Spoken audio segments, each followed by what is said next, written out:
Hello friends, welcome to my channel Sonu family vlogs. કેમ છો બધાને ભાવથી જય સ્વામિનારાયણ, જય શ્રી કૃષ્ણ, રામ રામ. તો ડાયરેક્ટ સાંજના 6:30 માથે 5 થઈ ગઈ છે, કારણ કે સવારે બી એટલું કામ હતું અને અત્યારે સુપરવાઇઝરમાંથી હજી આવ્યા છીએ તો યુનિફોર્મ બી ચેન્જ નથી કર્યો અને સીધા આવી અને વ્લોગ્સ બનાવવા માંડ્યા છીએ. અને ચાલો, ઓમભાઈ શું કરે છે? ઓહો, ઓમુ વાંચે છે. સરસ સરસ વાંચ, હમણાં તારી પરીક્ષા આવશે ને. સરસ સરસ. તો સારું, ચાલો હવે ટાઈમ થઈ ગયો છે રસોઈનો.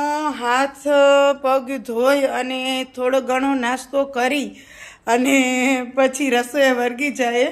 તમને એમ થતું હશે કે આને નાસ્તાનું તો પહેલાં હોય. એકચ્યુઅલી બધાને સપલી આપીને હળિયાપટ્ટી કરીને ભૂખ લાગી ગઈ છે. 1:30 વાગ્યાના સ્કૂલે ગયા હતા તો રેવા દે મસ્તી. 1:30 વાગ્યાના સ્કૂલે ગયા હતા તો અત્યારે છેક આવ્યા છીએ તો ભૂખ તો લાગી હોય ને તો થોડોક નાસ્તો કરી લે, પછી જમી લેશું. સારું, ચાલો આજે તો હવે શું બનાવીએ નાસ્તામાં. આજે એટલો બધો થાક નથી લાગ્યો, કામ ઘણું હતું પણ માઇન્ડ ફ્રેશ થઈ ગયું સ્કૂલે. તો સારું, ચાલો આજે મારે બનાવવાનું છે મેથીનું શાક, મેથીનું લોટવાળું શાક. લોટ શેકેલો તૈયાર છે, મેથી સુધારેલી છે, હવે ટમેટું એક સુધારવાનું છે. તો હમણાં ફટફટ થઈ જશે મેથીનું શાક અને બાજરાના રોટલા. સાંજે તો એવું જ હોય ને. આજે એક છોકરો કે મેડમ મને એક્સ્ટ્રા ટાઈમ આપો ને. મેં કીધું એ ભાઈ તું રેવા દે, 8 સપ્લી ભરી, હજી તારે એક્સ્ટ્રા ટાઈમ કેટલોક જોતો? આમાં સપ્લીના નંબર લખવાનો આમાં કઈ જગ્યા નથી, હજી તારે એક્સ્ટ્રા ટાઈમ જોઈએ. છાનુનો લખવામાં 5 મિનિટ છે. હાલ એક્સ્ટ્રા ટાઈમ વાળા. હા, અમુક વિદ્યાર્થી એવા હોય કે મેડમને તંગ કરી દે, એમ કે મેડમને આમ કન્ફ્યુઝ કરી દે. અમુક એવા પ્રશ્નો ઊભા કરી દે ને કે પછી મેડમને ના છૂટકે ખીજાવવું પડે. એને મસ્તી સૂઝતી હોય, વિદ્યાર્થી જીવન જ એવું છે, એને મસ્તી સૂઝતી હોય અને આપણને ગુસ્સો આવે. સારું, ચાલો બહુ ઝાઝા ટમેટા નથી નાખવા, એક જ ટમેટું નાખવું છે. હવે મેથીની અંદર જ નાખી દો. ચાલ,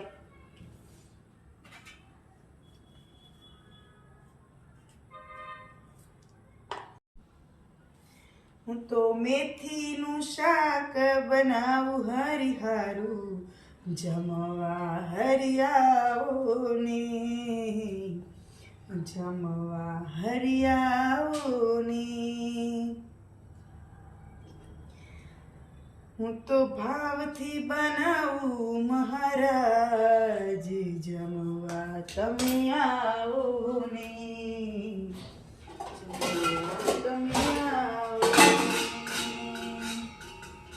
હું તો મેથીનું શાક બનાવું મહારાજ. હમણાં એ કે તેલની બહુ ધારાવાળી કરો છો, સીધું એ કે આમ ધાર જ કરો છો, પાવડાથી નથી નાખતા. સારું, ચાલો તો હવે જાડા થઈ ગયા છીએ તો થોડુંક તેલ નાખશું, પાવડાથી નાખશું, ધારું નહીં કરીએ. બીજું શું, મારે તો જમવું જ નથી. આજ હળવો નાસ્તો કરી લેવો છે, નકર આનું કાંઈ માપ નથી રહેતું જમવામાં. પછી એવું છે બધું.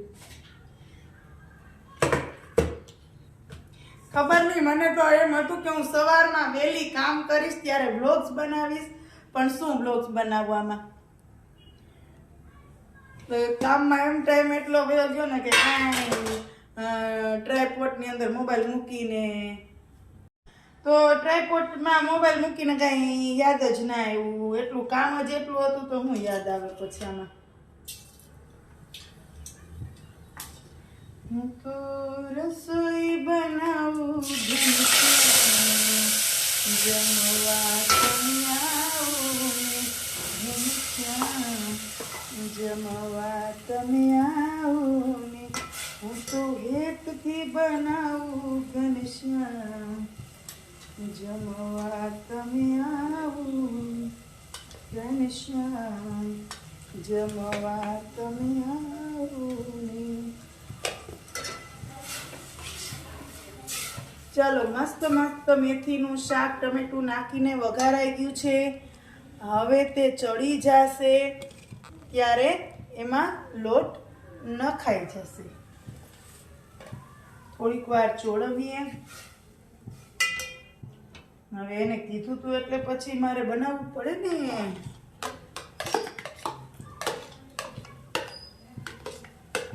આજે તો મેં એક રીલ્સમાં જૂનમ જૂનું ગીત, જૂનમ જૂનું ગીત, પંખીડાને આ પિંજરું જૂનું જૂનું લાગે. મને ક્યાંથી રીલ્સમાં યાર આમ દેખાઈ ગયું હતી. મને એમ થયું કે આના શબ્દો તો જો કેવા ધારદાર છે, એમ આમ હૃદયની આર પાર ઉતરી જાય. તો એટલું જૂનું ગીત તો છે ને એ સ્નેહલતાનું કે મને ગમી ગયું. આમ થાય કે મને જે ગીત ગમતું હોય કે જે વિડીયો ગમતો હોય ને એની ઉપર હું રીલ્સ બનાવી નાખું. મને બહુ ગમે, મને માઇન્ડ ફ્રેશ થઈ જાય એને ત્યાં ખુશી થાય એમ. તો એ કેટલું સરસ ગીત છે. અત્યારના ગીત શું પહેલાંના ગીત જેવા અત્યારના ગીત ન થાય. પહેલાંના મિનિંગવાળા ગીત હતા. અત્યારે તો શું વાત કરું હવે એ શબ્દોની બધાય. અને ઓલું તો આમ ચોખ્ખા શબ્દમાં કે પંખીડાને આ પિંજરું જૂનું જૂનું લાગે. એટલું સમજાવ્યું તોય પંખીડું. આ માત્ર પંખીડાની વાત નથી. સમજાય છે તમને કે આ માત્ર પંખીડાની વાત નથી કે પંખીડાને આ પાંજરું જૂનું જૂનું લાગે. બહુરે સમજાવ્યું તોય પંખીડું નવું પાંજરું માગે. તો આ પંખીડાની વાત નથી, આપણી વાત છે, માણસોની વાત છે. પંખી તો એક ઉદાહરણ છે, પણ એ જો કેટલું મસ્ત ઉદાહરણ આપીને સમજાવે છે કે આમ એમ થાય કે આ સોંગ સાંભળ્યા જ રાખે વારે વારે. એટલું બહુ સરસ, બહુ સરસ. મને તો એટલું ગમ્યું ને કે અત્યારના સોંગ કઈ મિનિંગ વગરના ગાવાને એમ કરતા આવા 2-5 સોંગ સાંભળ્યા હોય ને તો થાક ઉતરી જાય. આપણે લાઈફમાં ઘણા લોકોને છે ને. સારું, તો આની અંદર ચણાનો લોટ નાખીને મેં મસ્ત મસ્ત મેથીનું શાક બનાવી નાખ્યું છે. તમે જોવો જ છો એકદમ મસ્ત રીતે. અને વાતો કરતાં કરતાં એક કામ બી થઈ ગયું અને વાતો બી થઈ ગઈ અને વિડીયો બનાવાઈ ગયો. કે પહેલાંના સોંગ કેવા હતા, મિનિંગવાળા હતા, લોકોને ગમે એવા હતા અને આમ એમાંથી કંઈક આમ અર્થ નીકળતો અને આમ હૃદયસ્પર્શી હતા. ને અત્યારના સોંગ ઠીક હવે બધાય. તો સારું, ચાલો હવે સોંગની વાતો શું કરે. આજ તમે સવારમાં એ સોંગની રીલ્સ બનાવીને તો મને આમ એમ થઈ ગયું કે બહુ સરસ. આમ એવા ગીત હોય ને તો મને બહુ ગમે સાંભળવા. મને વારે વારે બહુ ગમે. હું ઘણી વખત સાંભળતી બી એવું. તો સારું, ચાલો હવે શાક થઈ ગયું છે. હવે વારો છે બાજરાના રોટલાનો. તો હું સરસ મજાના બાજરાના 2 રોટલા બનાવી નાખું. એક તાવડીમાં તારો ને કાથરોટમાં મારો, એમ 2 રોટલા બનાવી નાખીએ એટલે વાત પતી ગઈ. હું તો રસોઈ બનાવું ઘનશ્યામ, જમવા તમે આવો ને. જમવા તમે આવો ને. સારું, ચાલો ઘરવાળા આવી ગયા છે. એ ખોલો. સારું, ચાલો તો વાડીએથી ટમેટા આવી ગયા છે અને મારે પાછી બનાવવાની છે આ ટમેટાની વેફર. ટમેટાના મૂળખા બનાવવાના છે પાછા. તો વાડીએથી મેં કીધું હતું કે હોય ને તો ટમેટા લઈ આવજો. તે આટલા ટમેટા છે અને પાછા આવી ગયા ને એના આવા મસ્ત મસ્ત સાબુદાણાના મૂળખા બનાવવાના છે પાછા. તો સારું, ટમેટાને ધોઈ નાખીએ. પણ એ પછી ટમેટા તો પછી ધોવાઈ જશે, પણ પહેલાં મને રસોઈ બનાવવાનું મોડું થાય છે તો હું બનાવી નાખું બાજરાના રોટલા.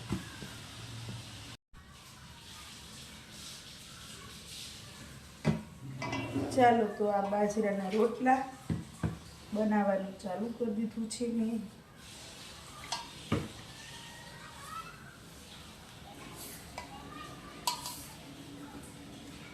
બાજરાનો રોટલો ને ખાટી મીઠી છાશ મારી ઘરે જમવા આવજે આજ. બાજરાનો રોટલો ને ખાટી મીઠી છાશ મારી ઘરે જમવા આવજે આજ.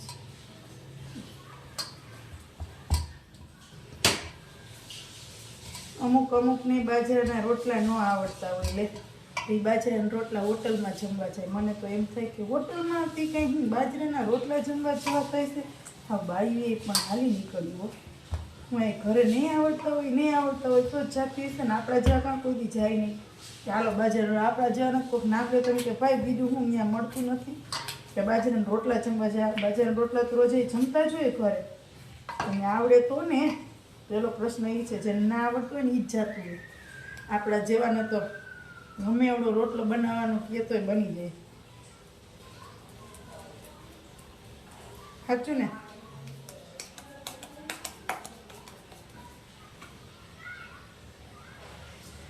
હું તો રસોઈ બના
ચાલો તો સાંજના 7:30 થયા તો રસોઈ કમ્પ્લીટ થઈ ગઈ છે. બાજરાના રોટલા અને મેથીનું લોટવાળું શાક. તો થોડી વારમાં દીવાબત્તી કરી થાળ કરી અને પછી જમી લેવાનું. તો સારું ચાલો અહીંયા હું મારો આ વ્લોગ્સ પૂરો કરું છું. જોતા રહો આવા સરસ મજાના વ્લોગ્સ, સાંભળતા રહો મારી વાતું. જો તમે પહેલી જ વખત મારો વ્લોગ્સ જોતા હો તો મારી ચેનલને સબસ્ક્રાઈબ કરવાનું ન ભૂલશો. સબસ્ક્રાઈબ કરી અને નોટિફિકેશન પર ક્લિક કરી અને ઓલ પર ક્લિક કરી દેજો જેથી પહેલો જ વિડીયો તમને જોવા મળે. તો સારું ચાલો હું હવે જમવાનું તૈયાર કરી લઉં. ફરી મળીએ એક નવા વ્લોગ સાથે, એક નવી વાત સાથે. તો જોતા રહો મારા વિડીયો અને તમારા ગ્રુપમાં શેર કરતા રહો.